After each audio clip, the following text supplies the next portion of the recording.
খবিস কি কারণে? এর ভিতরে নিকোটিন থাকে, এর ভিতরে আরো একটা প্রোডাক্ট থাকে কার্বন মনোক্সাইড। কার্বন মনোক্সাইডের রাসায়নিক সংকেত হচ্ছে সিও। সায়েন্সের স্টুডেন্টরা আছে এখানে? সিও হচ্ছে কার্বন মনোক্সাইড। কার্বন মনোক্সাইডকে নীরব ঘাতক বলা হয়। যদি কোনো সায়েন্সের স্টুডেন্ট থেকে থাকে তারা আমার আলোচনাটা বুঝবে। সিও কার্বন মনোক্সাইড, এটাকে বলা হয় নীরব ঘাতক। যদি কেউ সিগারেট খায় একটা বদ্ধ ঘরে যেখানে জ্বালানা নাই, দরজা নাই, সিগারেটটা যদি খায় তাহলে ওর মধ্যে কার্বন মনোক্সাইডগুলো জমা হবে। এর ফলে ওই মানুষের মস্তিষ্কের বিকৃতি হবে, স্থায়ীভাবে পাগল হয়ে যাবেন, অথবা মৃত্যু হবে তার। অথবা তার কি হবে বলেন তো দেখি? মৃত্যু হবে। কয়টা জিনিস পাওয়া গেল সিগারেটের মধ্যে? একটা নিকোটিন আর একটা কার্বন মনোক্সাইড, এর মধ্যে থেকে অ্যামোনিয়া। অ্যামোনিয়ার রাসায়নিক সংকেত হচ্ছে NH3। অ্যামোনিয়ার রাসায়নিক সংকেত কি? NH3। আচ্ছা, যারা বিড়ি, সিগারেট, জর্দা, গুল, তামাক পাতা এগুলো খায় তারা হুকুর হুকুর করে কাশে কিনা বলেন তো দেখি? অ্যামোনিয়া কাশির রোগ সৃষ্টি করে। অ্যামোনিয়া কিসের রোগ সৃষ্টি করে? কাশির রোগ সৃষ্টি করে। এর মধ্যে ক্যান্সারের উপাদান হয়, এই জন্য মানুষের ক্যান্সার হয়। কি হয়? ক্যান্সার হয়। সিরিয়ার একজন চিকিৎসক যার নাম হচ্ছে কিনান আল জাবি, তিনি বলেন ক্যান্সারের উপরে আমার 25 বছরের অভিজ্ঞতা রয়েছে। কয় বছরের? 25 বছরের অভিজ্ঞতা। আমার নিকটে কোনো গলনালীর ক্যান্সার রোগী আসেন নাই যে ধূমপাই ছিল না। যে কি ছিল না বলেন তো দেখি? তার মানে বিড়ি, সিগারেট, তামাক পাতা, হুইস্কি, মদ, ফেন্সিডিল এগুলো খাইছেন, তার মধ্য থেকেই তারাই শুধু গলনালীর ক্যান্সারে আক্রান্ত। তার মানে ক্যান্সারের উপাদান থাকে এর মধ্যে থেকে বেনজিন চক্র। কি থাকে বলেন তো দেখি? বেনজিন চক্র। বেনজিনের রাসায়নিক সংকেত হচ্ছে C6H6। তো এটা হচ্ছে বেনজিন চক্র। দেখবেন যারা এগুলো খায় তাদের ঠোঁটের মধ্যে একটা আবরণ পড়ে না? এই বেনজিন চক্রটা তার ঠোঁটের উপরে আবরণ ফেলে। তা বিজ্ঞান তো বলতেছে, বিজ্ঞান বলতেছে না এটা খবিস। এর মধ্যে কি থাকে প্রমাণ করছি। আরো অনেক রোগ আছে এই সিগারেটের মধ্যে, প্রায় তামাকজাত দ্রব্যের মধ্যে প্রায় 25টি রোগ আছে, যার প্রত্যেকটা রোগের কারণে ওই মানুষের মৃত্যু হতে পারে। ওই মানুষের কি হতে পারে? তার মানে এর মধ্যে নিকোটিন আছে, কার্বন মনোক্সাইড আছে, অ্যামোনিয়া আছে, ক্যান্সারের উপাদান আছে এবং বেনজিন চক্র আছে। আরো অনেক আমি আছে, কিন্তু এটা খবিস প্রমাণ করার জন্য এই পর্যন্ত কি আপনারা বুঝতেন? আমাদেরকে যারা নেশা জাতীয় দ্রব্য পান করে তাদের কি হবে? আপনি নেশা জাতীয় দ্রব্য পান করেন, আব্দুল ইবনে আমর রাদিয়াল্লাহু আনহু থেকে বর্ণিত 2738 নম্বর ইবনে মাজাহর বর্ণনা, আল্লাহ রাসূল সাল্লাল্লাহু আলাইহি সাল্লাম বলেছেন, মান শারিবা ওয়া সাকিরা লাম তুকবাল লাহু সালাতুন 40 সাবান। যে ব্যক্তি সর্বদা নেশা জাতীয় দ্রব্য পান করে তার 40 দিন ইবাদত সালাত কবুল হবে না। যার সালাত কবুল হবে না তার কি অন্য ইবাদত কোনো কবুল হবে বলেন তো দেখি? একটা হাদিস শুনিয়েছিলেন না, আউয়ালু মা ইউহাসাবু বিহিল আবদু ইয়াউমাল কিয়ামাহ আস-সালাহ ফাইন সালাত সালাহু সাইরু আমালিহি ওয়া ইন ফাসাদাত ফাসাদা সাইরু আমালিহি। সর্বপ্রথম কিয়ামতের মাঠে কার হিসাব হবে? সালাতের হিসাব হবে। যদি সালাতের আমল গৃহীত হয় তাহলে অন্যান্য আমল গৃহীত হবে, আর সালাতের আমল গৃহীত না হলে তাহলে অন্যান্য আমলও গৃহীত হবে না। অতএব সম্মানিত উপস্থিতি, আপনারা খুব মনোযোগ সহকারে শুনুন। আপনি যদি নেশাদার দ্রব্য পান করেন তাহলে আপনার 40 দিন ইবাদত কবুল হবে না, 40 দিন সালাত কবুল হবে না। ফাইন তাবা ফাইন মাতা দাখালান নার ফাইন তাবা তাবাল্লাহু আলাইহি। এমত অবস্থায় যদি আপনি মৃত্যুবরণ করেন তাহলে আপনি জাহান্নামী হবেন। আর যদি আপনি তওবা করেন তাহলে আল্লাহ তাআলা আপনার এই তওবাকে কবুল করবেন। এভাবে 3 বার যদি আপনি করেন, কয়বার করেন? 3 বার। মনে করেন আপনি সালাত আদায় করেন, আমি যদি প্রমাণ তো করবো, এটা তো অবশ্যই বিড়ি, সিগারেট, জর্দা, গুল, তামাক পাতা। ওই হুজুর যদি 10 তলা মসজিদের খতিব হয় আর জর্দা দিয়ে পান খায়, সারা জীবন সালাত হয় নাই। আমি বলছি নাকি? আমি বলছি লাম তুকবাল্লাহু সালাতান 40 সাবাহান। তার 40 দিন পর্যন্ত সালাত কবুল হবে না। আজকে জর্দা খাইছে না, আজকে যদি তওবা না করে আর ওই অবস্থায় সালাত আদায় করে, 40 দিনের সালাত ওর কবুল হবে না। কয় দিনের সালাত? নাম বোঝেন নাই মনে হয়। তওবা করলে আল্লাহ তাআলা তওবা কবুল করবেন। এভাবে যদি 3 বার ঘটতে থাকে, কয়বার? 3 বার ঘটতে থাকে। চতুর্থ বার যখন করবে, ওয়াইন আদা কানা হাক্কান আলাল্লাহি আন ইয়াসকিয়াহু মিন রাদাগাতিল খাবাল ইয়াউমাল কিয়ামা। আগে একটা বলেছিলাম তিনাতুল খবাল, আর এই হাদিসের মধ্যে এসেছে রদাগতুল খবাল। কি এসেছে বলেন তো দেখি? রদাগতুল খবাল। যদি চতুর্থবারও সে এরকম করে, নেশা জাতীয় দ্রব্য আবার পান করতে থাকে, তাহলে আল্লাহ তাআলার অঙ্গীকার হচ্ছেন যে আল্লাহ তাআলা কিয়ামতের মাঠে তাকে রদাগতুল খবাল পান করাবেন। কি পান করাবেন বলেন তো দেখি? রদাগতুল খবাল। সাহাবায়ে কেরাম আবার জিজ্ঞাসা করলেন, ইয়া রাসূলুল্লাহ ওমা রাদাকাতুল খবাল, এই রাদাকাতুল খবালটা কি? আল্লাহ রাসূল সাল্লাল্লাহু আলাইহি সাল্লাম বললেন, উসারাতু আহলিন নার, জাহান্নামীদের শরীর থেকে উত্তাপে গলে পড়া রক্তপুঞ্জ মিশ্রিত অত্যন্ত উত্তপ্ত তরল পদার্থ। কথা কি বুঝে আসছে? এই রাদাকাতুল খবাল হচ্ছে এটা। সম্মানিত উপস্থিতি, তার মানে আমাদেরকে বুঝতে হবে যে এই তিনাতুল খবাল হোক আর এই রাদাকাতুল খবাল হোক, স্ত্রী লোকের হাইজ নিপাস হোক, এগুলো তাকে খাওয়ানো হবে। যে সর্বদা নেশাদার দ্রব্য পান করে, যে সর্বদা কি করে বলেন তো দেখি, নেশাদার দ্রব্য পান করে, তাকে এগুলো খাওয়ানো হবে। সম্মানিত উপস্থিতি, তার মানে আমাদেরকে নেশাদার দ্রব্য থেকে নিজেদেরকে বাঁচাতে হবে।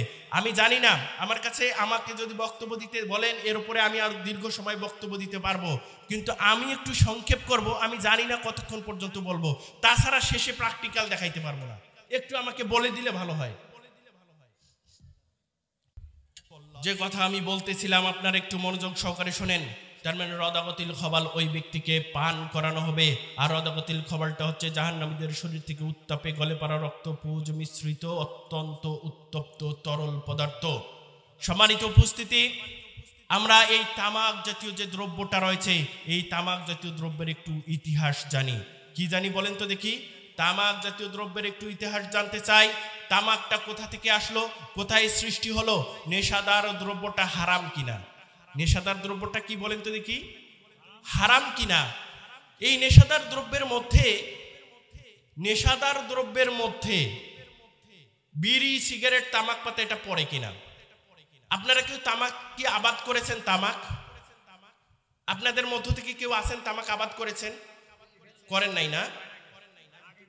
আগে করছে। আমার বাড়ি হচ্ছে রংপুর। রংপুর কিসের জন্য বিখ্যাত আপনারা জানেন? এটা একটা সাধারণ জ্ঞানের প্রশ্ন, শুধু এই নয় যে তামাকের জন্য বিখ্যাত।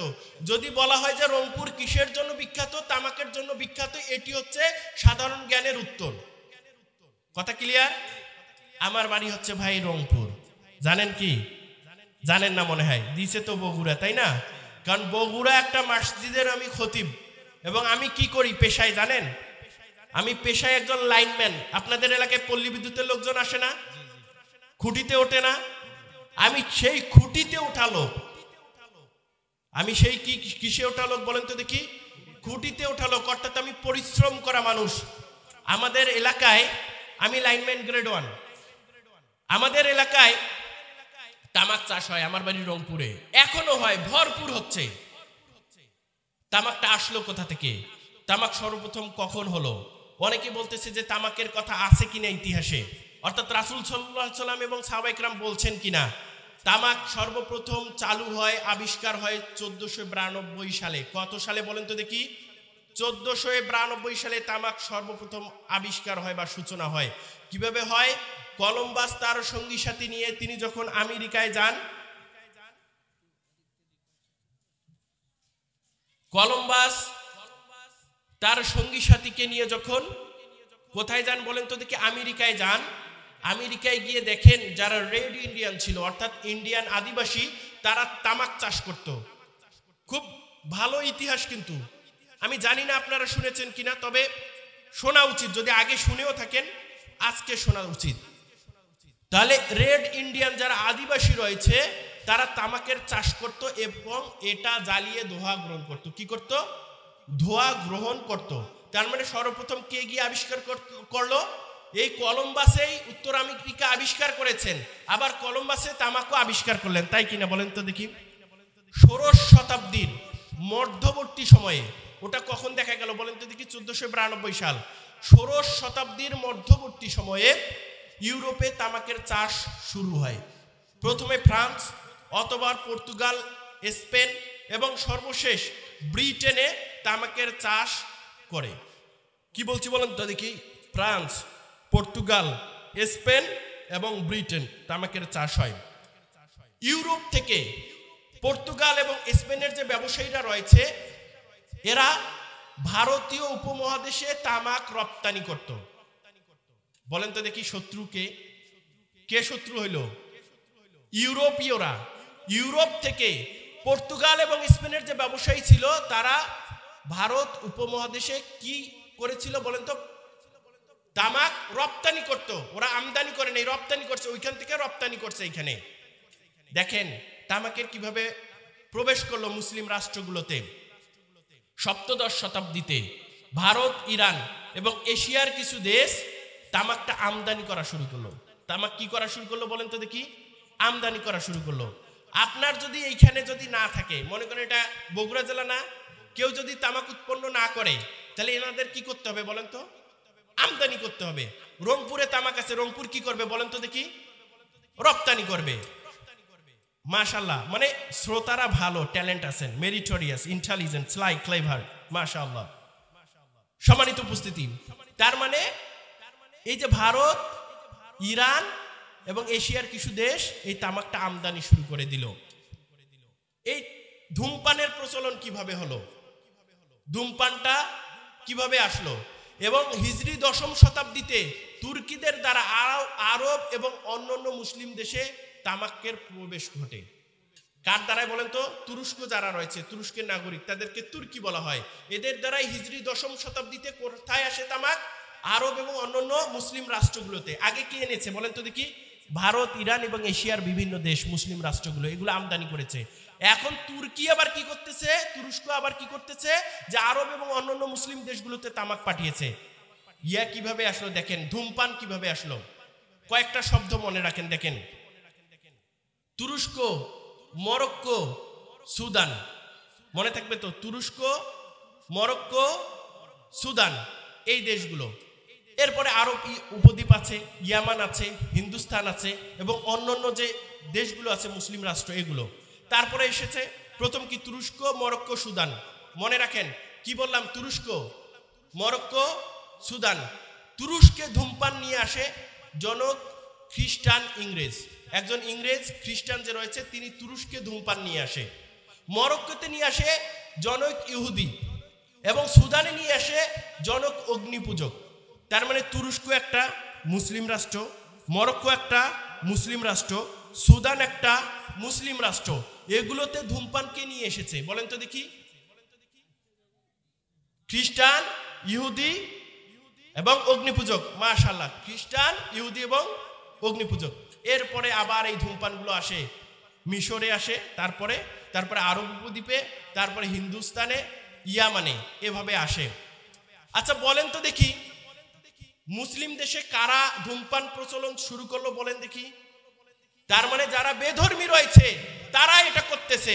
অতএব হে মুসলিম, তুমি শত্রুদের শিকারে পরিণত হও না।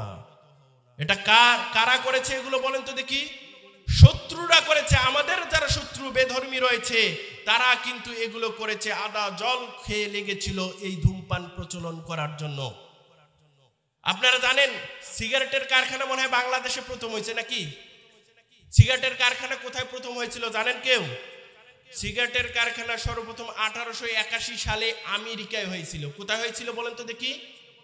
আমেরিকায় হয়েছিল এই সিগারেটের কারখানা। অতএব সম্মানিত উপস্থিতি, আপনাদেরকে এগুলো খুব ভালোভাবে মনে রাখতে হবে যে আমাদের যারা শত্রু রয়েছে তারাই এই সিগারেটের প্রচলন, বিড়ি, সিগারেট, জর্দা, গুল, তামাক পাতা, তামাকজাত দ্রব্য এগুলো নিয়ে এসেছে। একটা কথা বলে রাখি এখানে, খুব ভালো করে মনে রাখেন, আমি জীবনে অনেক তামাক খেতে কাজ করেছি। কোথায় কাজ করেছি বলেন তো দেখি?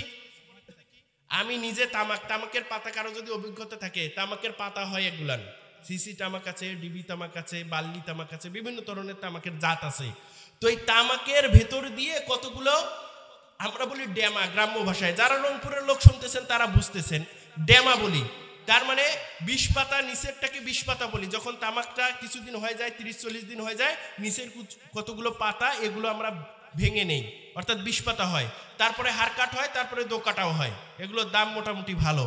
তো নিচের 20 পাতা ফেলানোর পরে উপরের একটা যে ওই যেটা মাথা আছে ওই মাথাটা কেটে দিই আমরা। কেটে দিলে কি হয়, গাছটা উপরে বাড়তে পারে না, তখন পাতাগুলো বড় বড় হয়। যখন পাতাগুলো বড় বড় হয়, ওর মাঝখান দিয়ে গাছের সংলগ্ন একটা করে ড্যামা বের হয়, এগুলোকে ভাঙতে হয়। বিশ্বাস করেন ওয়াল্লাহি তাল্লাহি বিল্লাহি, আল্লাহর কসম করে আমি বলতেছি, আমি নিজে তামাক খেতে কাজ করেছি, কেউ যদি শুনে থাকেন আমি আপনাদেরকে বলতেছি, এই তামাকের ড্যামা ভাঙার পরে অথবা বিষ পাতার ওই আমরা সুসা বলি কতগুলো, ওগুলোতে ঢুকাই অথবা হারকেট ঢুকাই, এগুলো যখন আমরা গাতি, এগুলোর পরে কেউ যদি সাবান দিয়ে কত কিছু দিয়ে হাত ধোয়, এরপরেও ভাত খেতে গেলে গন্ধ লাগে। আল্লাহর কসম করে বলতেছি, এত গন্ধ, মানে প্রচুর গন্ধ এটার। আর একটা আমরা কি করি বলেন তো, কয়েল জ্বালাই না, আমাদের মশা লাগে যখন, মশা যখন আমাদের লাগে কি জ্বালাই বলেন তো দেখি? রংপুরের লোক যদি শোনেন তাহলে শোনেন, কয়েলের থেকেও বেশি বিষাক্ত হচ্ছে তামাক দ্রব্য, এই তামাকজাত পাতা অথবা ড্যামা অথবা যেগুলো থাকে অথবা মুড়াগুলো। কারণ কি জানেন, গরুর ঘরে তারা ড্যামাগুলো জ্বালিয়ে দেয়, এগুলো পুড়তে থাকে আর মশাগুলো দূরীভূত হয়। কথা বুঝছেন কত বিষাক্ত না? বুঝতেছেন না কথা? এবং তামাক খেতে কোনোদিন কোনো কুত্তা, কোনো গরু ছাগল, কোনো প্রাণী ঢুকে গিয়ে খায় না। কথা বলে ভুল বলতেছি? তামাক খেতে যায় না, গরু ছাগল কুত্তা কিচ্ছু যায় না। তামাক খেতে এই জন্য বেড়া দেওয়া লাগে না। তামাক খেতে কি দেওয়া লাগে না? আমি মনে হয় ওই যে বানে বানে মানুষের কাছে শুনে বলতেছি, নিজের অভিজ্ঞতা থেকে বলতেছি, একদম নিজস্ব অভিজ্ঞতা থেকে বলতেছি। এখন বলতেছেন যে এখন আপনার বাড়ি কোথায়? মাশাআল্লাহ, ওনার বাড়ি রংপুর, দেখছেন অভিজ্ঞতা আছে। তার মানে আমাকে সত্যায়িত করার জন্য একজন লোক পাইছি, আমার কথাটার ইফোর্ট ইমফেসিস একটু প্রায়োরিটি বেড়ে গেল, তাই না?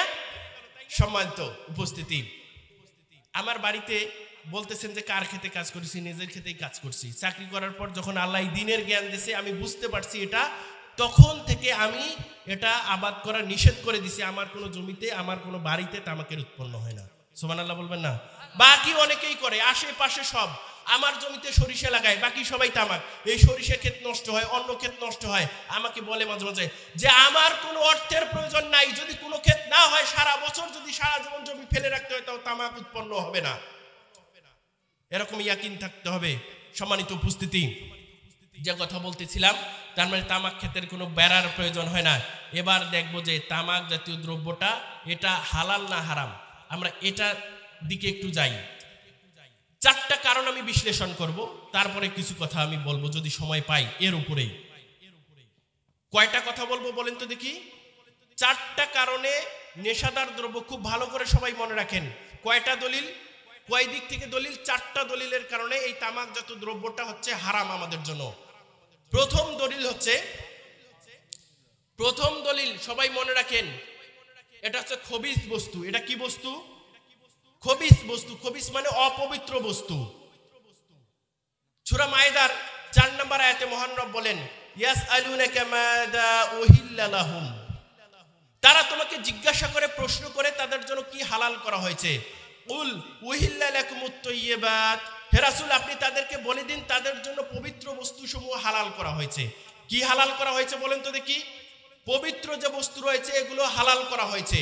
সূরা আরাফের 157 নম্বর আয়াতে মহান রব বলেন, ওয়ায়ুহিল্লু লাহুমুত তাইয়্যিবাত ওয়া ইউহাররিমু আলাইহিমুল খাবাইস, তাদের জন্য হালাল করা হয়েছে পবিত্র বস্তুসমূহ এবং হারাম করা হয়েছে খবিস বস্তুসমূহ। কি বস্তু হারাম করা হয়েছে বলেন তো দেখি? খবিস বস্তু। এটা খবিস কিনা বলবো? এই খবিস কিনা অনেক কারণ পাওয়া যায়। আমি তো নিজে সায়েন্স পড়েছি, তার মধ্যে কয়েকটা কথা বলি আমি। এই তামাক জাতীয় দ্রব্যের মধ্যে, প্রোডাক্টের মধ্যে রয়েছে নিকোটিন। কি রয়েছে বলেন তো দেখি? নিকোটিন। নিকোটিন কি এমনিতে আসলো? নিকোটিন এমনিতে হলো যে এর নাম নিকোটিন এই জন্য নিকোটিন না। নিকোটিন যে কোনো কিছুর একটা নাম রাখা হয়, কারণ নাম অনুসারে আসে। দেখবেন যে যেগুলো রাসায়নিক মৌল রয়েছে, কোনো বিজ্ঞানীর নামের নাম রাখা হয়েছে। যখন আমাদের প্রাকৃতিক দুর্যোগ আসে, দেখবেন ছিডর, নার্গিস, ফণি, মহসিন এগুলো আসে না, আমফান, কারণ নামের সাথে নাম রেখে অথবা ওটার যে বৈশিষ্ট্য আছে, কেমন আকৃতির হবে, তার উপর ডিপেন্ড করে এটার নামকরণ করা হয়। তো ফ্রান্সে নিযুক্ত, পর্তুগালে নিযুক্ত ফ্রান্সের রাষ্ট্রদূত জন নিকট, তিনি ফ্রান্সে সর্বপ্রথম সিগারেটের প্রচলন ঘটান। তার নাম অনুসারে এর নাম রাখা হয় নিকোটিন। কার নাম অনুসারে বলেন তো দেখি? জন নিকটের নাম অনুসারে এর নাম রাখা হয় নিকোটিন। অর্থাৎ nicotine one kind of poison. One kind of কি? পয়জন। এটা কেমন পয়জন, কেমন খবিস বস্তু বলা হয়েছে? বিজ্ঞানীগণ বলেছেন, ব্রিটেনের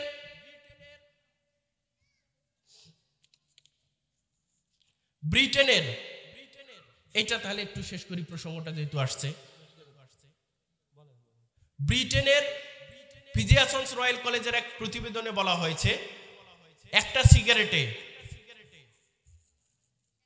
সিগারেটে এটা দেখাই যে পরিমাণ নিকোটিন মজুদ থাকে তা সুস্থ শরীর একটা মানুষের শরীরের যদি শিরার মধ্যে প্রবেশ করানো হয় ইনজেকশনের মাধ্যমে তৎক্ষণাৎ সে মারা যাবে। বলেন তো দেখি পৃথিবীতে সব থেকে শক্তিশালী মানুষ কাকে মনে করেন? মনে করেন যে ছেলেরা আছে এখানে রেসলিং খেলে না, রেসলিং, ওখানে মনে করেন খুব শক্তিশালী মানুষ আছে না? এই ডার্বির ভিতরে একটা সিগারেট আছে, এই সিগারেটের মধ্যে যে পরিমাণ নিকোটিন থাকে এটা যদি শিরার মধ্যে ইনজেকশনের মাধ্যমে ওনার শরীরেও পুশ করা হয় উনি মারা যাবেন। কে বলেছেন বলেন তো দেখি? ব্রিটেনের পিজিয়াসন্স রয়্যাল কলেজের এক প্রতিবেদনে বলা হয়েছে। উপস্থিতি শুধু তাই নয়, বিজ্ঞানীগণ প্রমাণ করেন যে এর মধ্যে একটা সিগারেটের মধ্যে অথবা নিকোটিন যে পরিমাণ নিকোটিন থাকে এই নিকোটিনটা একটা খরগোশের গায়ে তারা ইনজেকশনের মাধ্যমে পুশ করে খরগোশটা অবশ হয়ে যায় এবং মারা যায়। খরগোশটা কি হয় বলেন তো দেখি? মারা যায়। তার মানে এটা কি পয়জন কিনা বলেন তো দেখি? পয়জন। সূরা বাকারা একটা খবিস, এটা পাইছেন তো? খবিস কি কারণে? এর ভিতরে নিকোটিন থাকে, এর ভিতরে আরো একটা প্রোডাক্ট থাকে কার্বন মনোক্সাইড। কার্বন মনোক্সাইডের রাসায়নিক সংকেত হচ্ছে সিও। সায়েন্সের স্টুডেন্টরা আছে এখানে? সিও হচ্ছে কার্বন মনোক্সাইড। কার্বন মনোক্সাইডকে নীরব ঘাতক বলা হয়। যদি কোনো সায়েন্সের স্টুডেন্ট থেকে থাকে তারা আমার আলোচনাটা বুঝবে। সিও কার্বন মনোক্সাইড এটাকে বলা হয় নীরব ঘাতক। যদি কেউ সিগারেট খায় একটা বদ্ধ ঘরে যেখানে জ্বালানা নাই, দরজা নাই, সিগারেটটা যদি খায় তাহলে ওর মধ্যে কার্বন মনোক্সাইডগুলো জমা হবে। এর ফলে ওই মানুষের মস্তিষ্কের বিকৃতি হবে, স্থায়ীভাবে পাগল হয়ে যাবেন অথবা মৃত্যু হবে তার। অথবা তার কি হবে বলেন তো দেখি? মৃত্যু হবে। কয়টা জিনিস পাওয়া গেল সিগারেটের মধ্যে? একটা নিকোটিন আর একটা কার্বন মনোক্সাইড, এর মধ্যে থেকে অ্যামোনিয়া। অ্যামোনিয়ার রাসায়নিক সংকেত হচ্ছে NH3। অ্যামোনিয়ার রাসায়নিক সংকেত কি? NH3। আচ্ছা, যারা বিড়ি, সিগারেট, জর্দা, গুল, তামাক পাতা এগুলো খায় তারা হুকুর হুকুর করে কাশে কিনা বলেন তো দেখি? অ্যামোনিয়া কাশির রোগ সৃষ্টি করে। অ্যামোনিয়া কিসের রোগ সৃষ্টি করে? কাশির রোগ সৃষ্টি করে। এর মধ্যে ক্যান্সারের উপাদান হয়, এই জন্য মানুষের ক্যান্সার হয়। কি হয়? ক্যান্সার হয়। সিরিয়ার একজন চিকিৎসক যার নাম হচ্ছে কিনান আল জাবি, তিনি বলেন ক্যান্সারের উপরে আমার 25 বছরের অভিজ্ঞতা রয়েছে। কয় বছরের? 25 বছরের অভিজ্ঞতা। আমার নিকটে কোনো গলনালীর ক্যান্সার রোগী আসেন নাই যে ধূমপাই ছিল না। যে কি ছিল না বলেন তো দেখি? তার মানে বিড়ি, সিগারেট, তামাক পাতা, হুইস্কি, মদ, ফেন্সিডিল এগুলো খাইছেন, তার মধ্য থেকেই তারাই শুধু গলনালীর ক্যান্সারে আক্রান্ত। তার মানে ক্যান্সারের উপাদান থাকে এর মধ্যে থেকে বেনজিন চক্র। কি থাকে বলেন তো দেখি? বেনজিন চক্র। বেনজিনের রাসায়নিক সংকেত হচ্ছে C6H6। তো এটা হচ্ছে বেনজিন চক্র। দেখবেন যারা এগুলো খায় তাদের ঠোঁটের মধ্যে একটা আবরণ পড়ে না?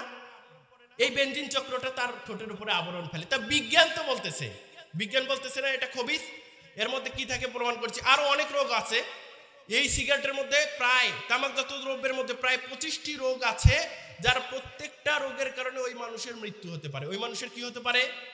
তার মানে এর মধ্যে নিকোটিন আছে, কার্বন মনোক্সাইড আছে, অ্যামোনিয়া আছে, ক্যান্সারের উপাদান আছে এবং বেনজিন চক্র আছে। আরো অনেক আমি আছে, কিন্তু এটা খবিস প্রমাণ করার জন্য এই পর্যন্ত কি আপনারা বুঝতেন এটা খবিস?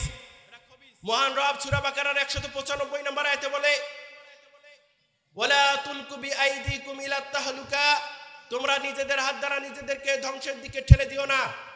নিজেদের হাত দ্বারা কোথায় ঠেলে দিও না বলেন তো দেখি? ধ্বংসের দিকে ঠেলে দিও না। এটা কে বললেন? আল্লাহ তাআলা বললেন। আপনি জানতেছেন, আপনি মাছ ক্রয় করতে গেছেন। কি ক্রয় করতে গেছেন? মাছ।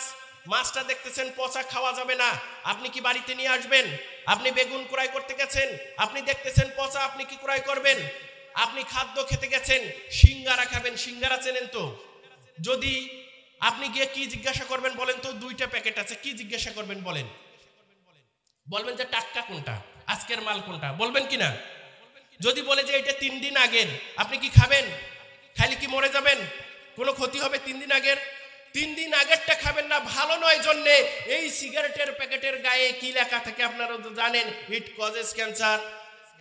এটা হৃদরোগের কারণ, স্বাস্থ্যের জন্য ঝুঁকিকর, মৃত্যুর কারণ। লেখা থাকে কিনা? লেখা থাকার পরও আপনি এটা ক্রয় করে কিভাবে খান? আপনি বোকা না চালাক? আপনি বোকা না চালাক? বোকা না চালাক? বোকা বলতে কি আপনাদের একেবারে এত কষ্ট হচ্ছে? আরে ওই লোক যদি বোকা না হয় খাই কেমনে? এখানে লেখা তো আছে। আমি বুঝাইতে পারি নাই আপনারে। এখানে তো লেখা আছে।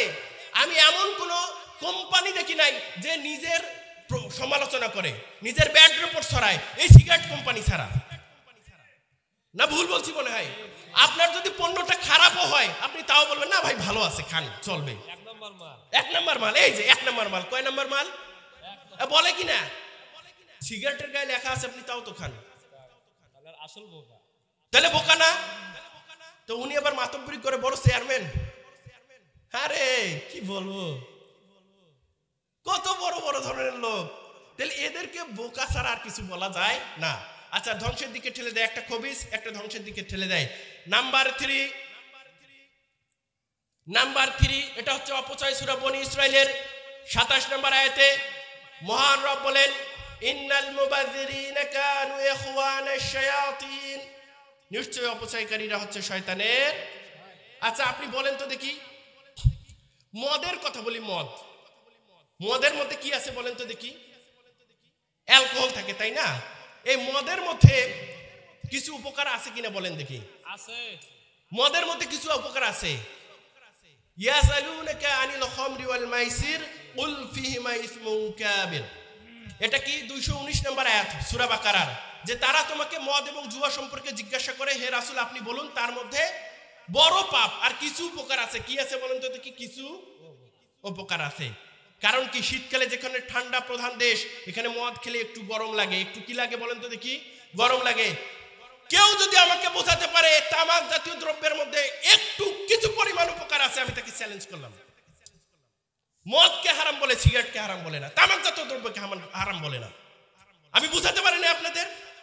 আপনারা কি বুঝেন আমার কথা? মদ যে খায় তার মধ্যে কি আছে বলেন তো দেখি? সামান্য উপকার আছে। সিগারেট, তামাক জাতীয় দ্রব্য, জর্দা, কি উপকার আছে বলেন? আমি বলছি কিছু উপকার নাই। আমি তো বলছি, আমি চ্যালেঞ্জ করলাম, আমাকে দেখান যে কিছু উপকার আছে। তা মদকে যদি হারাম বলেন, এটা বলতে আপনার সমস্যাটা কোথায়? আপনি বলেন আমারে। আপনি ঠিক বললেও ঠিক, না বললেও ঠিক। কোরআন হাদিসের দলিল দিচ্ছি এখানে। কয়টা দলিল দিলাম বলেন তো? কয়টা কারণ বলছি? 3টা। এবার 4 নাম্বার কারণ। 4 নাম্বার কারণ হচ্ছে 3388 নম্বর হাদিস, ইবনে মাজার, আব্দুল ইবনে মাসউদ রাদিয়াল্লাহু আনহু থেকে বর্ণিত। তিনি বলেন, আল্লাহ রাসূল সাল্লাল্লাহু আলাইহি সাল্লাম বলছেন, কুল্লু মুসকিরিন হারাম, প্রত্যেকটা নেশাজাতীয় দ্রব্যই হচ্ছে হারাম। ইবনে ওমর রাদিয়াল্লাহু আনহু থেকে বর্ণিত, ইবনে মাজার 3390 নম্বর হাদিস, আল্লাহ রাসূল সাল্লাল্লাহু আলাইহি সাল্লাম বলেন, কুল্লু মুসকিরিন খামরুন ওয়া কুল্লু খামরিন হারাম, প্রত্যেকটা নেশাজাতীয় দ্রব্যই হচ্ছে খমর আর প্রত্যেকটা খমরই হচ্ছে হারাম। জাবির ইবনে আব্দুল্লাহ রাদিয়াল্লাহু আনহু থেকে বর্ণিত, ইবনে মাজার 3393 নম্বর হাদিস, আল্লাহ রাসূল সাল্লাল্লাহু আলাইহি সাল্লাম বলেন, মা আসকারা কাসিরহু ফাকালিলু হারাম, যার বেশি পরিমাণ খেলে মস্তিষ্কের বিকৃতি ঘটে তার অল্প পরিমাণও হারাম। আমার কথা বোঝেন নাই মনে হয়। দলিল কয়টা? একটা খবিস, পাইছেন না? নাম্বার 2 কি ছিল? ধ্বংসের দিকে ঠেলে দেয়। নাম্বার 3 কি ছিল? অপচয়। নাম্বার 4 কি? যে যার বেশি পরিমাণ খেলে মস্তিষ্কের বিকৃতি ঘটে তার অল্প পরিমাণও হারাম। এখন আমি আপনাকে বলি, আপনি ভাত, তরকারি, পানি সবগুলো মিলে কতটুকু খেতে পারবেন বলেন তো দেখি? 1 কেজি কি খেতে পারবেন? 1 কেজি খেতে পারবেন আমার মনে হয়, কারণ পানি তো খাওয়া হয়, ভাতও খাওয়া হয়, তরকারি খাওয়া হয়। আমি 1 কেজিকে কাট করলাম, 500 গ্রামের কথা বললাম। 500 গ্রাম খেতে পারেন তো? না, তাও বাদ দিলাম। 250 গ্রামের কথা বললাম। আমি 250 গ্রাম আপনাকে গুল দেবো, আপনি খান। আপনার যদি শুকর না হয় তাহলে আপনার জন্য হালাল। আমি হালাল করে দিয়ে যাবো আজকে, আমি দলিল দেবো। বোঝেন নাই মনে হয় কথাটা? 250 খাইলে হবে কি? কথা তো খাই জন্যই তো বলা লাগবে। আচ্ছা, এবার আমি বলতেছি, এই কথাটাই আমি বলছি, প্র্যাকটিক্যাল এবার হবে। যার বেশি পরিমাণ খেলে মস্তিষ্কের বিকৃতি ঘটে, সামান্য খাওয়া কি হারাম। আচ্ছা, যে একটা হুজুর যে জর্দা খায় বা গুল খায়, কারা কারা খান না জর্দা গুল তামাক পাতা? একটু হাত তোলেন তো। 3-4 জন ইয়াং ম্যান আসেন,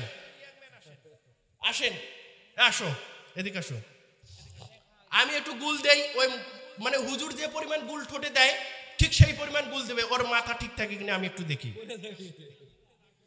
হ্যাঁ, আচ্ছা নাকে দেই একটু। আরে আমি তো বুঝি না, এখন যে বললো যে না মস্তিষ্কের বিকৃতি হয় না, আপনি তো বললেন হুজুর কয়েছে হুজুর মিথ্যা কথা বলে। হুজুর যেদিন প্রথম দিন গুল খাইছিল উনি বিছানায় পড়েছিল, হুজুরক বললেন না, বোঝেন নাই মনে হয়। জি আচ্ছা, হুজুর যে পরিমাণ জর্দা দিয়ে পান খায় ওই পরিমাণ জর্দা দিয়ে ওই ছেলেটাকে খাওয়ান, বা যে খায় না তাকে খাওয়ান, তার মস্তিষ্কের বিকৃতি হয় কিনা? আমার কথা বলছেন কি না? বুঝলে আমি প্র্যাকটিক্যাল একটু দেখাইতে চাই, আসেন না কেন, ভয় পাচ্ছেন কেন? আমি তো বুঝি না, আমি তো এগুলো টাকা দিয়ে ক্রয় করে আনছি। ওই দোকানদারের সাথে আমার কন্ট্যাক্ট হয়েছে, টাকা দিয়েছি, বলেছি যদি অক্ষত দিতে পারি তাহলে টাকা ফেরত দেবে, আর যদি অক্ষত দিতে না পারি নষ্ট হয়, প্র্যাকটিক্যাল দেখানোর জন্য। আজকে থেকে যদি এর জন্য যদি 2, 4, 5 জন 10 জন যদি এই বিড়ি গুল সিগারেট তামাক পাতা এগুলো ছাড়ে, তাহলে আমার এই টাকা কোনো বিষয়? বলেন তো দেখি। আপনারা মনে করতেছেন পল্লী বিদ্যুতে চাকরি করে খুঁটিতে ওঠে? আলহামদুলিল্লাহ সুম্মা আলহামদুলিল্লাহ, আল্লাহ তাআলা যতটুকু কোরআন হাদিস বোঝার সক্ষমতা দান করেছেন। আমি যেহেতু সায়েন্সের স্টুডেন্ট ছিলাম, আপনারা জানেন যে পল্লী বিদ্যুতে চাকরি করি, এরপর আমি জমিয়াতে আহলে হাদিস তালিমি বোর্ড থেকে পরীক্ষা দিয়ে পাশ করেছি, রেজিস্ট্রেশন এবং ফর্ম ফিল আপ করে পরীক্ষা দিয়ে পাশ করেছি। আমি কোনোদিনও কওমিতে একদিনও পড়িনি, আলহামদুলিল্লাহ সুম্মা আলহামদুলিল্লাহ। আমি আমার মসজিদের সভাপতি, সহসভাপতি, সেক্রেটারি এরা সবাই কামিল পাস। খুতবা দিয়েছিলাম, 22 জন লোক বিড়ি সিগারেট তামাক পাতা ছেড়েছে, আলহামদুলিল্লাহ বলবেন না? এভাবেই বলেছি। আপনি আসেন আমার কাছে, আপনি যদি তো আমাকে আমার সহসভাপতি উনি বলেছিলেন যে একজন বলছে যে না এটা খাওয়া কোনো সমস্যা নেই। মানে কে বলেছে? ওই লোককে আমার সঙ্গে বসতে বলেন, কোনো সমস্যা নেই। যদি জাতির উপকারে কারোর সঙ্গে বাহাস করতে হয়, মুনাজারা করতে হয়, মুনাকাশা করতে হয়, আমি রাজি আছি। কারণ ওই ব্যক্তিকে আমি বলবো আপনি এটা খবিস কিনা, আপনি সায়েন্সটাও একটু পড়ে আসেন, একটু সায়েন্সটাও, কিছু কিছু বিষয়ে সায়েন্সের শরণাগত হতে হবে। একটা মেয়ে বলতেছে আমি ধর্ষিতা, এখন আপনি বলতেছেন প্রমাণ পাচ্ছেন না, মেডিকেল রিপোর্ট দিচ্ছে যে না সে ধর্ষণ করেছে, ধর্ষণ হয়েছে, তাকে এই রিপোর্ট পাওয়া গেছে, আপনি বলবেন না ধর্ষিত হয় নাই, ও দেখে নাই কেউ, বললে হবে? বিজ্ঞান বলতেছে না, বিজ্ঞান বলতেছে খবিস, আপনি বলতেছেন না ওটা কোনো খবিস না, কিছু না। তা আপনার এলম কতটুকু? এই জন্য সব জ্ঞানই অর্জন করতে হবে। বিজ্ঞানের জ্ঞানের সাথে প্রয়োজন আছে কিনা বলেন তো দেখি। সম্মানিত উপস্থিতি, যে কথা বলতেছিলাম, তার মানে আপনারা বলতে চাচ্ছেন একটু গুল নেওয়ার আপনারা সাহস পাচ্ছেন না, তার মানে এটা খেলে মস্তিষ্কের কি হবে? তার মানে এটা কি হারাম? আচ্ছা এখন আসেন, যে হুজুরে জর্দা খায় ওনাকে 250 গ্রাম জর্দা খাওয়াই দেবো, কারণ বেশি পরিমাণ খেয়ে যদি মস্তিষ্কের বিকৃতি ঘটে, একটা কণা অ্যাটমস বা মলিকুলস, এটাও তার জন্য হারাম, তাই কিনা বলেন তো? ওই হুজুরক বলবেন হুজুর আমাদের তো ওয়াজ করে গেছে বেশি পরিমাণ খেলে যদি মস্তিষ্কের বিকৃতি হয় তাহলে কম পরিমাণও হারাম। তা আপনি 250 গ্রাম গুল খেয়ে দেখান তো, 250 গ্রাম জর্দা খেয়ে দেখান তো, আপনার যদি মাথা ঠিক থাকে ওই হুজুর বলে গেছে যে তাহলে আপনার জন্য এটা হালাল আছে। বোঝেন নাই মনে হয়? কয়টা কারণ দেখাইছি আমি? 4টা কারণ দেখাইছি। আমাকে আর এগুলো খাওয়ানোর দরকার নেই নাকি? আচ্ছা এলা কিনছি, তাহলে অন্য জায়গায় আবার দেখানো যাবে। আচ্ছা এখন আমাকে কিছু বিষয় বলতে বলা হয়েছে, আমি ওই বিষয়ে কিছু কথা বলি। সম্মানিত উপস্থিতি, মানুষের যখন পাপ হয়, এই পাপটা এমন একটা বিষয় যে পাপ হলে কেউ যদি দান সদকা করে তাহলে দান সদকা পাপকে মিটিয়ে দেয়, যেভাবে পানি আগুনকে নিভিয়ে দেয়। as-sadaqatu tutfi'ul khati'ata kama yutfi'ul ma'un nar, দান সদকা পাপকে মিটিয়ে দেয় যেভাবে পানি আগুনকে নিভে দেয়। সম্মানিত উপস্থিতি, আমরা যারা রয়েছি আমাদের প্রত্যেকের পাপ রয়েছে। যদি মনে করি কম পাপ রয়েছে, কম দান সদকা করবেন। যদি মনে করেন বেশি পাপ হয়েছে, বেশি দান সদকা করবেন। সম্মানিত উপস্থিতি, আপনারা এখানে দেখুন, এই জায়গায় যদি আগুন লেগে যায়, এই জায়গায় যদি আগুন লেগে যায় তাহলে আপনারা কি করবেন বলেন তো দেখি? কি করবেন? পানি দেবেন। যদি একটা গ্রামের মধ্যে, তখন কি ফায়ার সার্ভিসকে খবর দেবেন। যদি শহরের মধ্যে আরো বেশি পানি ঢালতে হবে, তার মানে আপনার কম আগুন, কম পানি, কম পাপ, কম দান সদকা। আমরা এমন পাপে নিমজ্জিত, আমাদের অনেক পাপ রয়েছে, তাই আমাদের বেশি বেশি দান সদকা করতে হবে। সম্মানিত উপস্থিতি, আবু জার রাদিয়াল্লাহু আনহু থেকে বর্ণিত যে হাদিসটি বুখারীতে 6638 নম্বরে রয়েছে, তিরমিজিতে 617 নম্বরে রয়েছে, উক্ত হাদিসটি নাসাইতে 2440 নম্বরে রয়েছে। তিনি বলেন, আনতাহাইতু ইলান নবী সাল্লাল্লাহু আলাইহি ওয়াসাল্লাম ওয়া হুয়া জালিসুন ফি দিলিল কাবা, আমি আল্লাহ রাসূল সাল্লাল্লাহু আলাইহি ওয়াসাল্লামের নিকটে আসলাম, আমি এমত অবস্থায় দেখতেছি যে তিনি কাবার ছায়ায় বিশ্রামরত আছেন। ফালাম্মা রানি, যখন তিনি আমাকে দেখলেন, তিনি বলতেছেন যে ফাকালান নবী সাল্লাল্লাহু আলাইহি সাল্লাম হুমুল আখসারুনা ওয়া রাব্বিল কাবা। একটু মনোযোগ সহকারে শুনুন। আবু জার রাদিয়াল্লাহু আনহু তিনি বলতেছেন যে আমি আল্লাহ রাসূল সাল্লাল্লাহু আলাইহি সাল্লামের নিকটে আসলাম। তিনি তখন কাবার ছায়ায় বিশ্রাম নিচ্ছিলেন। যখন আমাকে দেখলেন তখন আল্লাহ রাসূল সাল্লাল্লাহু আলাইহি সাল্লাম বললেন যে সকলেই ক্ষতিগ্রস্তের মধ্যে রয়েছে, এই কাবার রবের কসম। এই কাবার রবের কি কসম? এই কাবার রবের কসম, সকলেই ক্ষতিগ্রস্তের মধ্যে রয়েছে। সম্মানিত উপস্থিতি, তখন আবু জার রাদিয়াল্লাহু আনহু তিনি বলতেছেন যে আমি আল্লাহ রাসূল সাল্লাল্লাহু আলাইহি সাল্লামকে বললাম ফাদাকা আবি ওয়া উম্মি মানহুম, তারা কারা? আপনি একটু বলে দিন, আমার পিতা এবং মাতা আপনার জন্য কোরবান হোক, তারপর আপনি বলে দিন যে তারা কারা ক্ষতিগ্রস্তের মধ্যে রয়েছে। আল্লাহ রাসূল সাল্লাল্লাহু আলাইহি সাল্লাম বললেন যে হুমুল আকসারুনা আমওয়ালান, যার বেশি বেশি পরিমাণে সম্পদ রয়েছে। বেশি বেশি পরিমাণ কি রয়েছে বলেন তো দেখি? সম্পদ রয়েছে, যার বেশি বেশি সম্পদ রয়েছে। কিন্তু এখানে একটা কথা বললেন আল্লাহ রাসূল সাল্লাল্লাহু আলাইহি সাল্লাম, ইল্লা মান হাকাদা ওয়া হাকাদা ওয়া হাকাদা মিন বাইনি ইয়াদাইহি ওয়া মিন খালফিহি ওয়া ইয়ামিনিহি ওয়া শিমালিহি ওয়া কালিলু মাহুম, কিন্তু ওই ব্যক্তি ব্যতীত যে সামনে পিছনে ডানে বামে দান সাদাকা করে, ওই লোক ব্যতীত সবাই ক্ষতিগ্রস্তের মধ্যে, যদি তার অর্থ থাকে। কিন্তু অর্থ থাকলে যে লোক সামনে পিছনে ডানে বামে যে লোক দান সাদাকা করবে, ওই ব্যক্তি ব্যতীত সকলেই ক্ষতিগ্রস্তের মধ্যে। আমাদের সম্পদ আছে কিনা বলেন তো দেখি? সম্পদ আমাদের আছে। সম্মানিত উপস্থিতি, আমাদের সম্পদ আছে, তার মানে অনেক পরিমাণ সম্পদ আছে আমাদের, তার মানে আমরা ক্ষতিগ্রস্তের মধ্যে থাকবো যদি সামনে পিছনে ডানে বামে আমরা ব্যয় না করি। আল্লাহ রাসূল সাল্লাল্লাহু আলাইহি সাল্লাম বলেন ওয়াকালিলু মাহুম, কিন্তু এমন লোকের সংখ্যা খুবই কম যারা দান সাদাকা করে সামনে পিছনে ডানে বামে। সম্মানিত উপস্থিতি, কতটুকু থাকলে আমরা দান সাদাকা করব একটু শুনে নিন। 1859 নম্বর মিশকাতের হাদিস, আল্লাহ রাসূল সাল্লাল্লাহু আলাইহি সাল্লাম বলেন যে লাউ কানা লি মিসলু উহুদিন যাহাবান লা সারানি আল্লা তামুর আলাইয়া সালাসু লায়ালিন ওয়া ইনদি মিনহু শাইউন ইল্লা শাইউন আরসুদুহু লিদাইন। আল্লাহ রাসূল সাল্লাল্লাহু আলাইহি সাল্লাম বলেন আমার কাছে যদি উহুদ পাহাড়ের সমপরিমাণ স্বর্ণ থাকতো। কার সমপরিমাণ? উহুদ পাহাড়ের সমপরিমাণ যদি আমার কাছে স্বর্ণ থাকতো, আমি আমার কাছে তা 3 দিনের বেশি থাক এটাও পছন্দ করতাম, শুধু ততটুকু ব্যতীত যা দ্বারা আমি আমার ঋণ পরিশোধ করব। এখান থেকে বোঝা যায় ঋণ পরিশোধ করা অতীব জরুরি। তাছাড়া আপনার কাছে যা উচ্ছিষ্ট থাকবে আপনার চেষ্টা করতে হবে দান সাদাকা করার জন্য, মানুষকে দেওয়ার জন্য। হয় গরিব মিসকিন অথবা মসজিদ মাদ্রাসা যে কোনো জায়গায় আপনি দান করবেন। দেখেন রাসূল সাল্লাল্লাহু আলাইহি সাল্লামের ঘরের অবস্থা কি ছিল, একটু শোনেন, একটু মনোযোগ সহকারে শোনেন।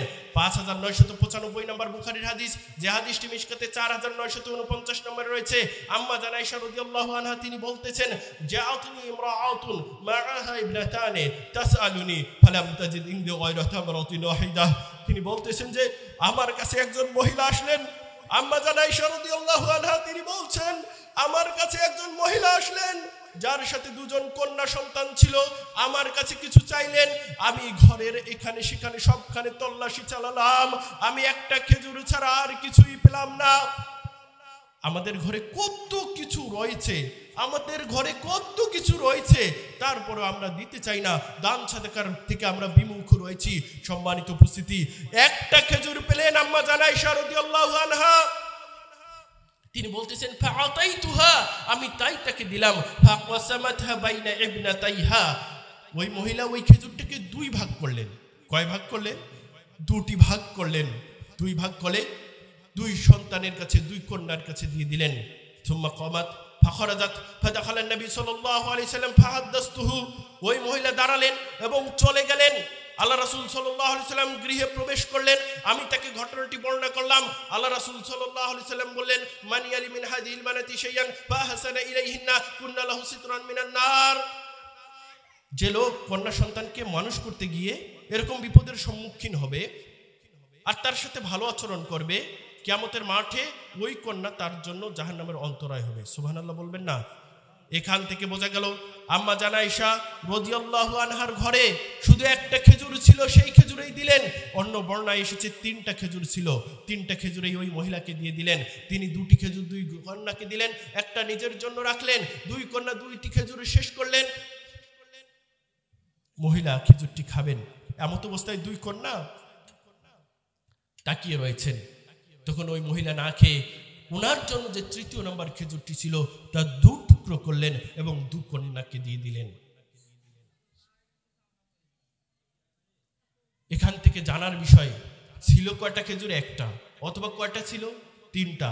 যা ছিল তাই একটা খেজুর কত দামি হতে পারে জানেন?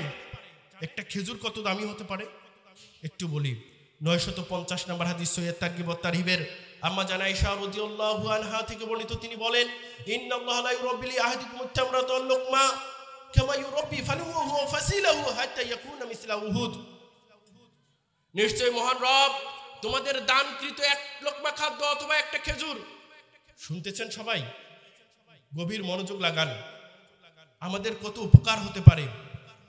আম্মা জান আয়েশা রাদিয়াল্লাহু আনহা বলেন যে তোমাদের দানকৃত 1 লোকমা খাদ্য অথবা একটা খেজুর আল্লাহ তাআলা পেলে পুষে বড় করতে থাকেন। যেমনই ভাবে তোমাদের কেউ গরুর বাছুর, উটের বাছুর, ঘোড়ার বাছুরকে প্রতিপালন করতে থাকো, আল্লাহ তাআলা সেভাবেই প্রতিপালন করতে থাকেন ওই 1 লোকমা খাদ্য অথবা একটা খেজুরকে, যতক্ষণ না তা উহুদ পাহাড়ের সমপরিমাণ হয়। সুবহানাল্লাহ বলবেন না? তার মানে একটা খেজুরের সমপরিমাণ যদি দান করি তাহলে আমাদের কি হতে পারে বলেন তো দেখি? উহুদ পাহাড়ের সমপরিমাণ হবে সব। আপনার এখনকার যে পরিস্থিতি, আপনি চিন্তা করতেছেন যে পৃথিবীতে আমরা সালাত আদায় করি, সিয়াম পালন করি, অন্য যে কোনো কাজ করি, এগুলো লৌকিকতা থাকতে পারে। 2টা ইবাদতের মধ্যে লৌকিকতা থাকে না। একটা জিহাদ করলেন, শহীদ হয়ে গেলেন, জান্নাত। সুবহানাল্লাহ বলবেন না? আর একটা হচ্ছে যে আপনি দান সাদাকার মাধ্যমে জান্নাত ক্রয় করে নিতে পারবেন। কার মাধ্যমে বলেন তো দেখি? দান সাদাকার মাধ্যমে আপনাকে দান সাদাকা করতে হবে। সম্মানিত উপস্থিতি, আদি ইবনে হাতিম রাদিয়াল্লাহু আনহু থেকে বর্ণিত যে হাদিসটি বুখারীতে রয়েছে 1413 নম্বরে, 1417 নম্বরে, 3595 নম্বরে, 6023 নম্বরে, 6539 নম্বরে, 6540 নম্বরে, 6563 নম্বরে, 7443 নম্বরে, 7512 নম্বরে। বর্ণনাগুলো একই, কিছু শব্দের কম বেশি রয়েছে। আদি ইবনে হাতিম রাদিয়াল্লাহু আনহু তিনি বলেন, দীর্ঘ বর্ণনা, শেষের দিকে বলতেছেন যে আল্লাহ রাসূল সাল্লাল্লাহু আলাইহি সাল্লাম বলেন, লা ইয়াকিফান্না আহাদুকুম বাইনা ইয়াদাল্লাহি লাইসা বাইনাহু ওয়া বাইনাহু হিজাবুন ওয়া লা তারজুমানুন তারজিমু লাহু। তোমাদের প্রত্যেকের, আমাদের প্রত্যেকের মহান রবের সাথে সাক্ষাৎ হবে। অত্র হাদিস দ্বারা বোঝা যায় প্রত্যেকের আমার মহান রবের সঙ্গে সাক্ষাৎ হবে, কোনো দোভাষী থাকবে না এবং কোনো হেজাবও থাকবে না, পর্দাও থাকবে না। এখানে যদি একজন আমান who came from England, who don't able to understand Bengali, you need a translator. Without translator you can't able to communicate with him. এখানে যদি একজন ইংল্যান্ডের লোক আসে যে বাংলা বোঝে না, আপনি যদি তার সাথে কমিউনিকেশন করতে চান, আপনার একজন কি ট্রান্সলেটরের প্রয়োজন হবে না? মাঝখানে আপনি বলবেন, ওই লোক আপনার বাংলাটা শুনে ইংলিশ করে দেবে ওনাকে, উনি ওটা বুঝবে, আবার উনি ইংলিশ বলবে, এই লোক ইংলিশটা শুনে ওখানে বলবে। কিন্তু কিয়ামতের দিন যে অবস্থা হবে, এই অবস্থার মধ্যে আমাদের কোনো দোভাষীর প্রয়োজন হবে না, পর্দাও থাকবে না, মহান রবের সাথে সাক্ষাৎ হবে। মহান রব বলবে যে আলাম উতিকা মালান, আমি কি তোমাকে সম্পদ দান করিনি? আবার বলবেন, তখন বান্দা বলবে যে বালা, বালা মানে হচ্ছে হ্যাঁ, তখন বালা মানে হচ্ছে অবশ্যই অবশ্যই হ্যাঁ, নাম মানে হ্যাঁ, বালা মানেও হ্যাঁ। বালা মানে ইমফেসিস দেওয়া, একটু জোর দেওয়া যে হ্যাঁ আপনি দিয়েছিলেন আমাকে সম্পদ পৃথিবীতে থাকতে। আবার ওই ব্যক্তিকে প্রশ্ন করা হবে, আমি কি তোমার নিকটে রসুল প্রেরণ করিনি? আলাম উরসিল ইলাইকা রসুলান, আমি কি তোমার নিকটে রসুল প্রেরণ করিনি? তখন ওই ব্যক্তি আবার বলবেন যে বালা, হ্যাঁ অবশ্যই অবশ্যই আপনি আমার নিকটে রসুল প্রেরণ করেছিলেন। ঘটনা কি বলেন তো দেখি? ঘটনা বোঝেন, মহান রবের সাথে সাক্ষাৎ হচ্ছে, কোনো দোভাষী নেই, কোনো পর্দা নেই। এমত অবস্থায় মহান রব 2টি প্রশ্ন করেছেন। কয়টি প্রশ্ন? 2টি। প্রথম প্রশ্ন, আমি কি তোমাকে সম্পদ দান করিনি? নাম্বার 2,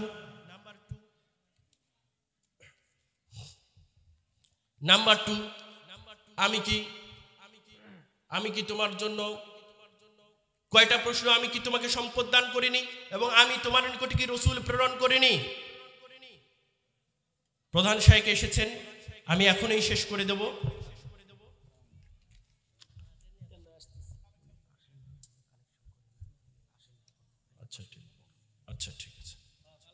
হাদিসটা একটু মনোযোগ দেন, খুব মনোযোগী একটা হাদিস, একটু মনোযোগ দেন।